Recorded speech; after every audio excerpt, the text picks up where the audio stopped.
The National Broadcasting Company presents Joel McCrea in Tales of the Texas Rangers. Tonight, transcribed from Hollywood, another authentic reenactment of a case from the files of the Texas Rangers.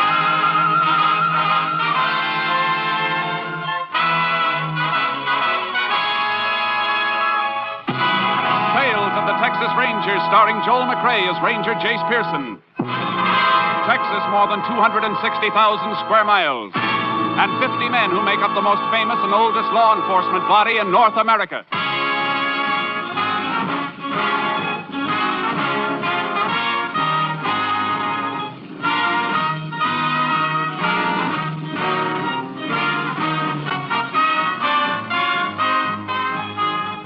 Now, from the files of the Texas Rangers come these stories based on fact. Only names, dates, and places are fictitious for obvious reasons. The events themselves are a matter of record.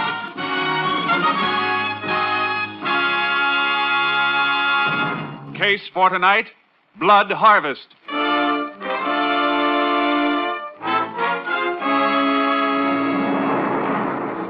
It is a moonless midnight, September 16th, 1947. A truck without lights is parked in a cultivated field several miles from Fairvale, Texas.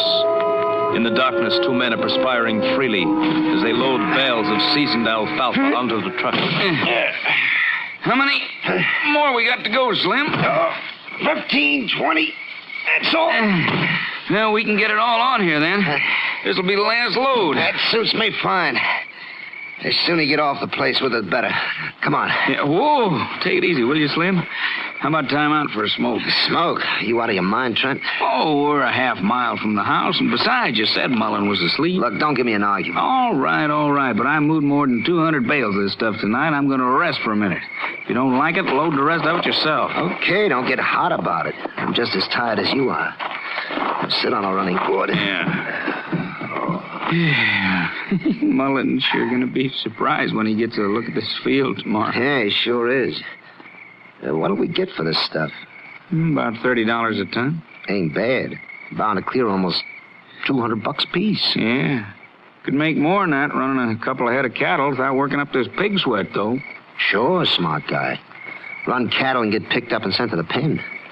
Maybe there ain't as much money in alfalfa, but one thing about it, there ain't no brand marks on the bales either. Nobody can say it ain't yours once you get in the clear with it. Yeah, I guess you got a point. Think Mullen's liable to suspicion you when he finds his field stripped tomorrow? Oh, not a chance. I'm an old war buddy, ain't I? And he saw me taking a sleeping pill before we turned in tonight. At least he thinks he saw me take it. Good thing he ain't seen you take this alfalfa, or you'd lose your job for sure. After tomorrow, I can afford to lose it. Farm work ain't for men, it's for horses. Hey, come on, we rested long enough. I want to get you away from here. Okay. Hey, give me that pitchfork. I'll push those last two bales back and make more room on the tail of the truck. Here it is. I got a real surprise tomorrow. What's the matter, Slim? Shh. There's something moving. I don't hear nothing. There it is again. Maybe it's Mullen. Maybe he woke up. Keep quiet, Trent. Who's out in this field? It is him. Shut up. You better answer me. I can see the outline of your truck. Slim, I got to start up and get out of here. No. You woke up. You must know I'm not in the house. So pile in the truck and come with me, quick. Hey, go to jail, lady, you fool. No. I'll slide around behind the truck. You stay here until he comes up to you. Yeah, but I don't... Those I tell you. Who are you? Talk up fast. It's me, Mullen, Harry Trent. Harry Trent, huh? You lost, Trent? What are you doing in my field in the middle of the night with a truck full of my alfalfa? Well... Save it, Trent. Where's Slim? Where to run to? I didn't run any place, Mullen. You know... Don't move. There's a pitchfork you feel against your ribs. Just march back to the house. What are you going to do to him, Slim? I'm going to lend him my bottle of sleeping pills and see to it that he takes an overdose of them. It's nice, clean, and quiet. That idea'd be great, Slim, if I'd hold still for it. But I ain't about to hold still. Look out, Slim. Punch him, Trent. Let go of that fork, Mullen. Now, Mullen, here's something you don't have to hold still for. But you'll hold still this time. You killed him. You killed him. You shut up. Stop that and shut up. We gotta run, Slim. We can't do nothing. Get that load out of here and sell it like we planned. Then keep your mouth shut. If you don't, I'll shut it for you.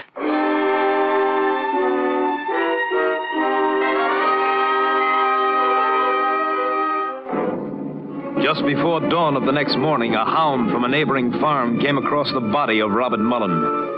Its baying attracted its master, who called the sheriff. The sheriff requested aid from the Texas Rangers. Ranger Jace Pearson was assigned. There's a body, Ranger. Black hound dog over there came across it this morning, set up a holler. Owner heard her, knowed she'd found something, and come running. I see. Which one owns the dog? Fella in the Mackinac, Sam Richardson. His farm adjoins this one along the east fence. Who are the other two men? Harry Trent, farm on the north, is his, and Slim Fireman. Slim worked this place with Mullen. They was buddies in the war or something. You want to talk to him? Yeah, in a minute. Anybody touch that pitchfork? Nope, not even me yet. I figured it must be the murder weapon, blood all over the prongs. Hard to read prints off that handle, though. Yeah. Marks on the body show Mullen was jabbed twice. Once would have been plenty. I sent for the JP, but I don't think we need an inquest to tag this as murder. No, but he'll have to order a medical examination to establish the time of death. Mullen felt kind of funny. The left leg bent in under him. Well, there's a reason for that. Pull up the pants leg and you'll see. Yeah. That explains it, all right. Artificial leg. He in some kind of an accident? If you can call Okinawa an accident. He hit the beach there with the 1st Marines. Lost a leg and an eye. Left eye's glass. He could have picked an easier life than farming. Did he have any family? Sister, Ellie, lives over at Holtzville. Guess I'll have to bring her the news.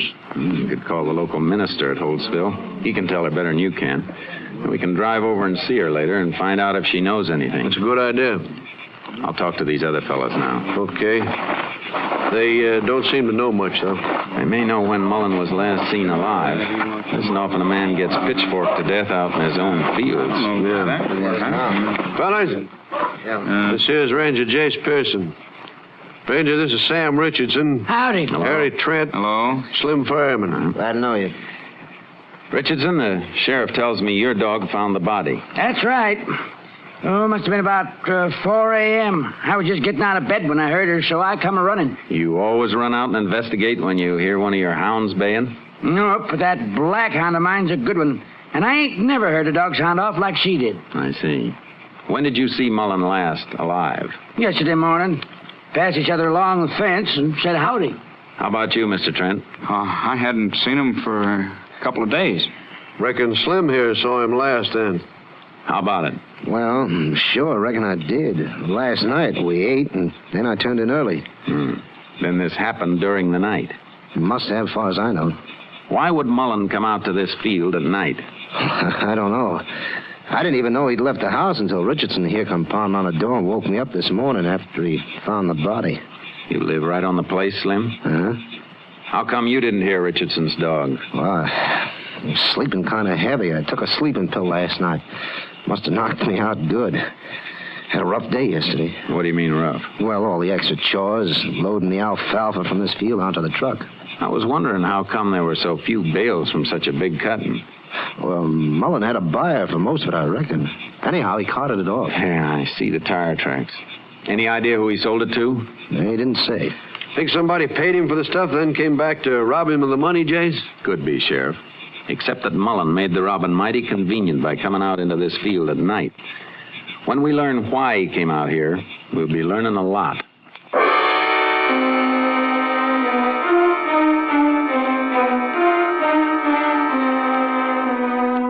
After a while, the justice of the peace showed up and took charge of the body. The sheriff made his call to the minister at Holtzville so he could break the news to Mullen's sister. We gave her a couple of hours to get a grip and then drove over to see her. He was only here last Sunday, spending the day with us, playing with a baby and arguing with Dan. Who's Dan? My husband. What were they arguing about? I didn't mean a real argument. Politics, cost of living, you know how men get talking. And now he's dead. Take it easy, Ellie. That's your brother's picture over the fireplace, isn't it? Yes, in his uniform. Just before he went overseas in the war. Before he was hurt. Anybody you know of who might gain anything by having your brother out of the way? No, he never made any enemies. Guess it was robbery like we figured before, Jace. No money on him and none in the house that we could find. Might have had time to bank the crop money yesterday. We can check that with the bank. Might as well go then. Ellie, you shouldn't be here alone at a time like this. The minister's coming back later. Why don't you call Dan, have him come home from work? He's away for a few days on a business trip. Oh, away on a business trip, huh? Who's he working for? He's buying and selling for Hatton's Feed and Grain Company. Don't worry about me. I'll be all right. Well, if there's anything I can do, just holler. Bye, Ellie. Goodbye, ma'am. Goodbye. You gotta find out who killed my brother. You can't let him get away with it. We'll try not to, ma'am. I never thought how her husband's job might fit into this. Buying and selling feed and grain, huh? Mullins sold that alfalfa. Most likely man he'd sell it to would be his own brother-in-law. It's something we're going to check on. Hop in. Gonna put out a radio pickup for him? No, we'll drive over to the Hatton Feed and Grain. They'll know where he is. We'll pick him up ourselves.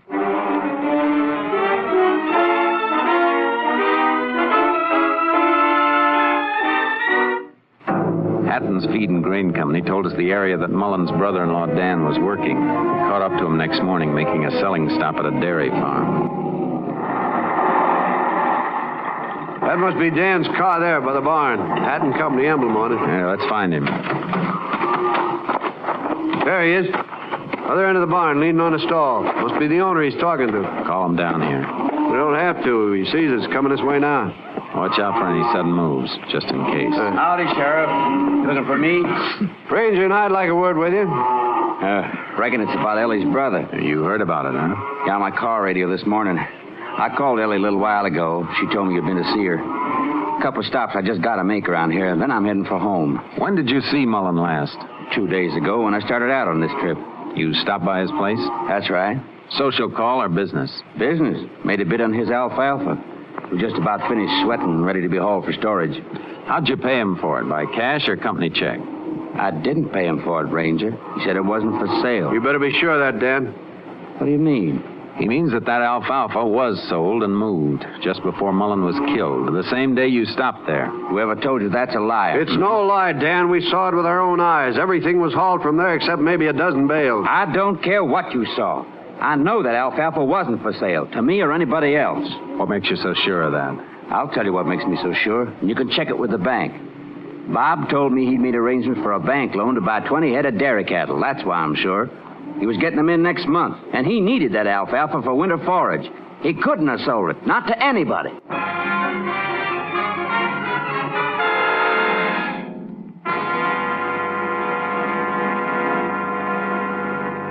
You are listening to Tales of the Texas Rangers, starring Joel McCrea as Ranger Jace Pearson. We continue now with tonight's case, Blood Harvest, an authentic story from the files of the Texas Rangers.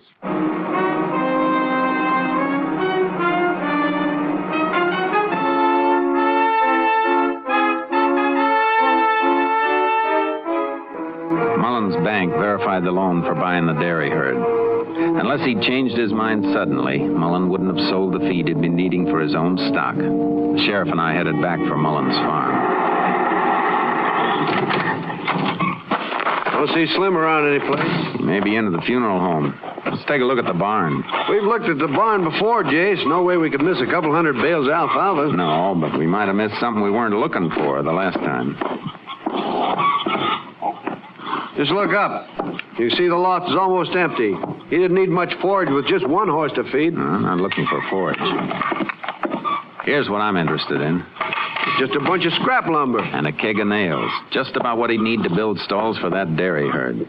Now, Mullen was too far ahead with his plans to change his mind, if you ask me. Sure looks that way. Where'd Mullen keep his hay truck? That vehicle shed out back? Yeah. Come on. What do you want to see, Jace? The truck that Slim said he and Mullen loaded that alfalfa on. Looks like the shed is locked. Oh, no, it isn't. Just a wooden peg stuck through the lock ratchet. We can pull it. I'll help you roll it back. There's the truck. This the only truck he's got? Yep. If this truck was used to haul alfalfa bales, they must have been tighter than any bales I've ever seen.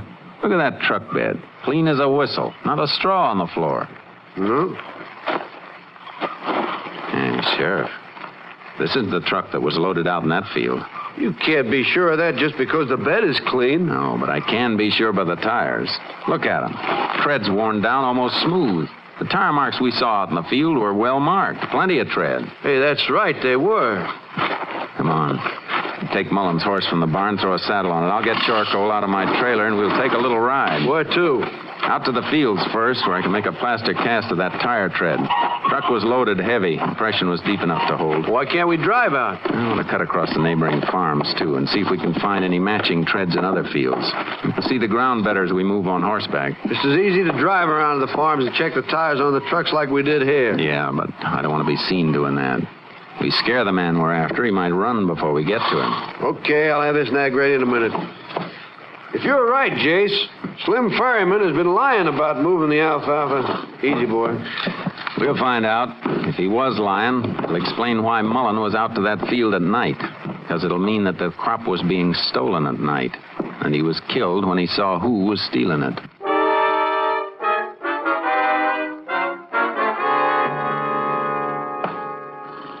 How long does it take that cast to dry, Jace? I'll be ready in a minute. Liable to be a lot of truck tires with that same tread. Sure, but this piece I'm making a cast of has a cut mark across part of the tread. Oh, I see. Find that same mark again someplace else, we can make another cast and use for evidence. Here, this is dry now. How's that, Sheriff? Good, clear impression, Jace. Come on, let's ride. We checked the neighboring farms. Sam Richardson's place was clear, and so were the two others. And we cut through the north fence to Mullen's farm and into the acreage owned by Harry Trent. Looks like Trent moved his alfalfa crop, too, Jace. Fields are clear. Yeah. Where's the farmhouse? Other side of that patch of trees. Good. That'll keep us covered. Keep your eyes on the ground. Right. Hey, hold it. Ooh. Hold it. What is it? Nothing. Tractor marks there. Not what we're looking for. Oh. Well, let's keep going. Hey, Rhoda. There's quite a bit of straw on the ground over to the right, Sheriff. Let's move that way. Hey, boy. Yeah, Sharky. Yeah. Probably Trent had his bale stacked there. He sure did.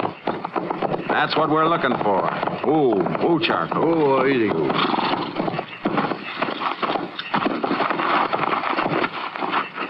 Kind of dim, Jace, but they're the same tread, all right. Yeah, it looks like the same cut mark in the tread. I'm going to make another cast. Then after dark, we can slip in and take a look at Trent's barn and his truck. We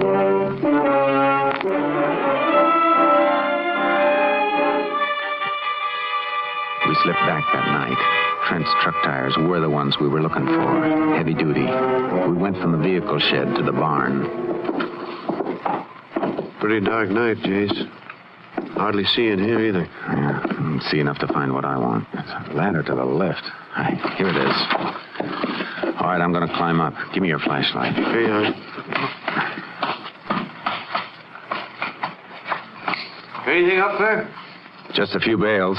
I reckon Trent sold most of his alfalfa crop, too. Even if he had Mullen's crop here, no way we could prove it. That's where you're wrong, Sheriff. If Trent had it, we're gonna prove it.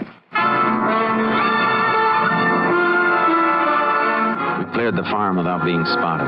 Got to my car and drove back to town. Robert Mullen's wake had just ended at the funeral home as we pulled up at the sheriff's office.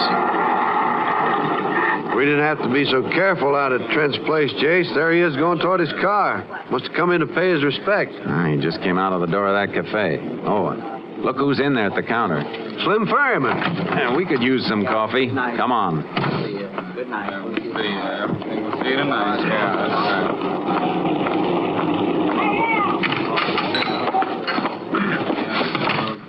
Well, howdy, Sheriff and Ranger. Howdy, May. How's the coffee? Try stirring it, and it'll fling the spoon right back at you. That sounds strong enough. Pour a couple. All right. Mind if we sit with you, Slim? Help yourself. You got a line on who killed Mullen yet? No. Too bad Mullen never mentioned the name of the man he was selling that alfalfa to. No, too bad. You think he might have mentioned it to one of the neighbors, Sam Richardson, maybe, or Harry Trent? No, I don't think so. I guess it isn't likely. Man who doesn't tell his plans to an old buddy living right in the same house with him, I guess he wouldn't tell anybody. Well, here's your Java, Sheriff. Thanks. Ranger. You and Mullen go all through the war together? No, just part of it. Mm-hmm. Where'd you meet? South Pacific? No, here in the States. I was a ward man at the General Hospital. Oh, then you weren't in action together. No. I see. I thought you were real close friends. We were. Who says we weren't? Well, take it easy. Nobody said so. I just meant you weren't as close as buddies are when they're under fire together. We were plenty close, and don't let nobody tell you different. Mullen was the best friend I ever had, see? Sure. When you get the guy who killed him, I'd like to be there to watch when they strap the rat in the electric chair. I know just how you feel. I'll do my best to arrange that for you. Here's your money, May. Oh, thanks, Slim. I'm going back to the farm and get some sleep if I can. Hardly had any since this happened. It's too bad. Maybe you ought to take one of your sleeping pills. Yeah. Maybe I will. Good night. Night, Sheriff. Night, Slim. You sure rattled his teeth, Jace. He was pretty frank about his service record, though. Only because he knew I could check it if he lied. Let's skip this coffee. I want to see Ellie and her husband, Dan.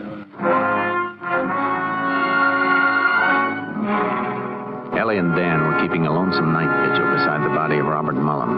We beckoned Dan outside. What is it? I don't want to leave Ellie alone too long. I'm afraid you'll have to leave her alone for a while if you want to help us spring the trap on the man who killed your brother-in-law. You know who did it? I think so, but I need your help to prove it. You gotta help her. What do you want? How much acreage did Mullen have in alfalfa? Looked like 7 or 8 acres. 8's right. You know how much it'd yield? About 2 ton to an acre, 16 ton all told.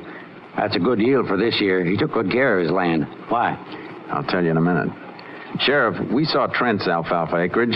I'd say he'd cut about 6 acres. About that? You don't have to say about. 6 acres is right.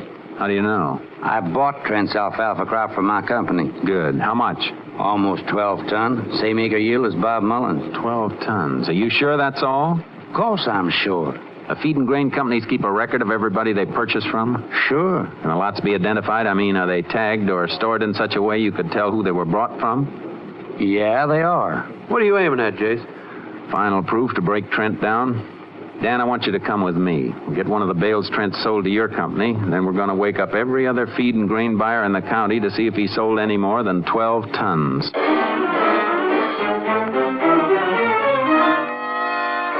got what we were after. The day after Mullen was killed, Trent had sold an additional 15 tons to another company almost 50 miles away. We got a sample bale and brought it back to the sheriff's office. Hey, put it down here, Dan. Yeah. So Trent did sell more of it, huh? 15 tons more. Don't see how you can tell this bale from the other one. You can when you weigh them. Trent's bales averages 110 pounds to the bale on his own stuff. The bales in this second batch are tighter packed, about 140 pounds to the bale. Hey, wait a minute, Ranger. There's something else different, too. I just noticed. Look at the wire on the bales. It looks the same to me. Maybe, but you're not as used to seeing baling wire as I am. Wire on the bales Trent sold me is 16 gauge. Wire on this other bale is 14 gauge. Bob Mullen always used 14 gauge. Come on, Sheriff. Let's get Trent and make him talk. Once he opens up, we'll see where Slim Ferriman fits. Jace, I see the picture as clear as you do now, but how are we going to prove that this second batch of alfalfa was stolen from Mullen's place? We don't have to prove it. Trent's the one who has to do the proving. We do things big in Texas, but he's the first man who ever sold 27 tons of alfalfa from 6 acres. Let's go.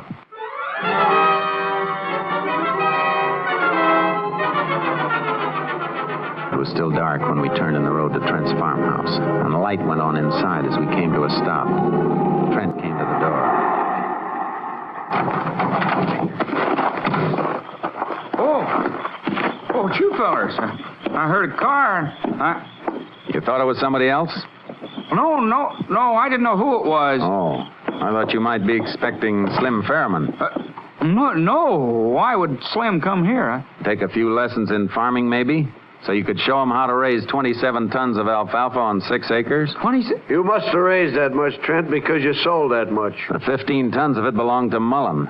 He bailed heavier and used 14-gauge wire while you used 16-gauge. I bought Mullins' crop. Why would he sell it to you instead of his brother-in-law, Dan? I mean, I hauled it for him. He thought the price would be better someplace else. Not enough to haul it 50 miles. And besides, you made that sale yesterday, after Mullen was killed. I had to do it. I was in a trap. If I told you about it, Slim would have killed me. Did he kill Mullen? Were you an eyewitness? Yeah, I saw him do it. I never touched Mullen. Where's Slim now? I thought you were him when you drove up. He's coming here this morning. I got to check for Mullen's alfalfa, and Slim was going to pick it up and take it someplace for cashing. There's a car coming now, Jason. Handcuff Trent to the doorknob of that closet. Quick. Right. I didn't kill him. Shut up. Come on, Sheriff. Slim won't stop. He'll see my car as he makes the turn for the house. He saw it. He's turning around. Get his tires. That stopped him. He's running for it, Jace. Move off to that side. The car is shielding him. Right.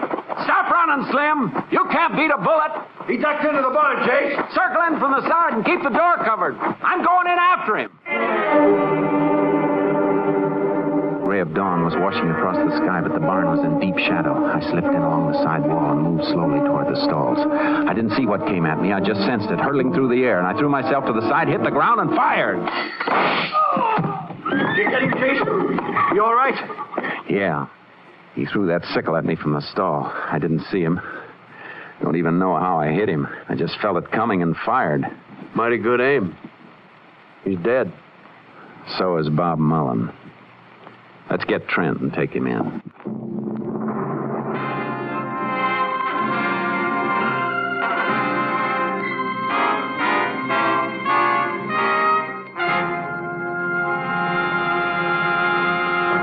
For his complicity in the robbery and murder of Robert Mullen, Harry Trent was sentenced to Huntsville Penitentiary for 50 years.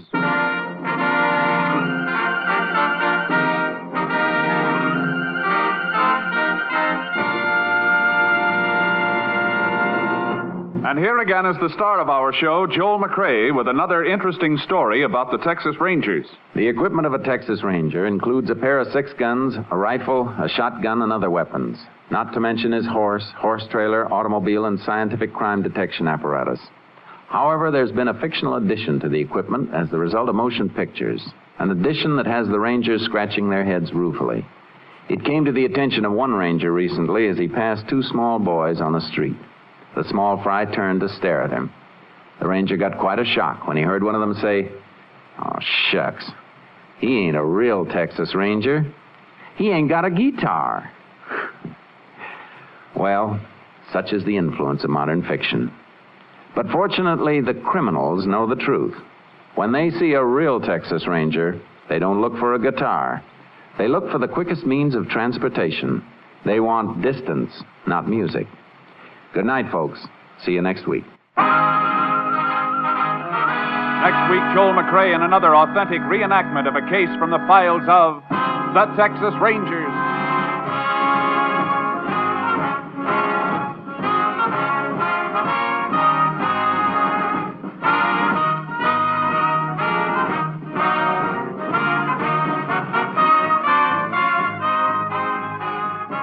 Tonight's cast included Tony Barrett, Lou Krugman, Herb Bygren, Tom Tully, Wilms Herbert, Betty Moran, and Gigi Pearson.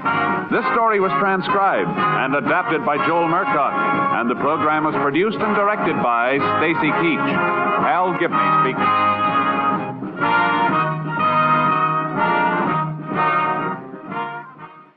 3 chimes mean good times on NBC.